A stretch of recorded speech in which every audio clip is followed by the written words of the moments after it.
নামাজত ৰুকু কৰাৰ ফজিলত হৈছে যেতিয়া নামাজী বান্দাই ৰুকু কৰে তেতিয়া তেওঁৰ ওজনৰ সমান সোণ দান কৰাৰ সওয়াব লাভ কৰে। নবী কৰীম সাল্লাল্লাহু আলাইহি ওয়াসাল্লাম ইৰশাদ কৰিছে, যেতিয়া বান্দাই নামাজৰ বাবে থিয় হয় তেতিয়া তেওঁৰ সকলো গুনাহ আনি তেওঁৰ মূৰৰ ওপৰত ৰাখি দিয়া হয় আৰু যেতিয়া বান্দাই ৰুকুত যায় তেতিয়া তেওঁৰ মূৰৰ পৰা সকলো গুনাহ সৰি পৰি যায়। পঢ়িবলগীয়া তসবিহ সুবহান ৰব্বিয়াল আযীম পঢ়াৰ ফজিলত হৈছে যেতিয়া নামাজীয়ে ৰুকুত গৈ সুবহান ৰব্বিয়াল আযীম পাঠ কৰে তেতিয়া তেওঁ 4খন আসমানী কিতাব তৌৰীত, জবুৰ, ইঞ্জিল আৰু কুৰআন শৰীফ সম্পূৰ্ণ পাঠ কৰাৰ সওয়াব লাভ কৰে।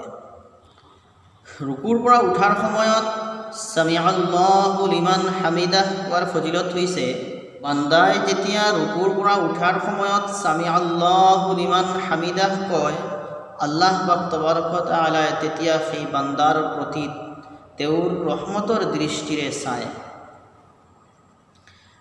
ৰুকুৰ পৰা থিয় হৈ ৰব্বানা লাকাল হামদ পঢ়াৰ ফজিলত হৈছে নবী কৰীম সাল্লাল্লাহু আলাইহি ওয়াসাল্লামে কৈছে, যেতিয়া ইমামে সামিআল্লাহু লিমান হামিদাহ কৈ সিধা হয় তেতিয়া তোমালোকে ৰব্বানা লাকাল হামদ কবা।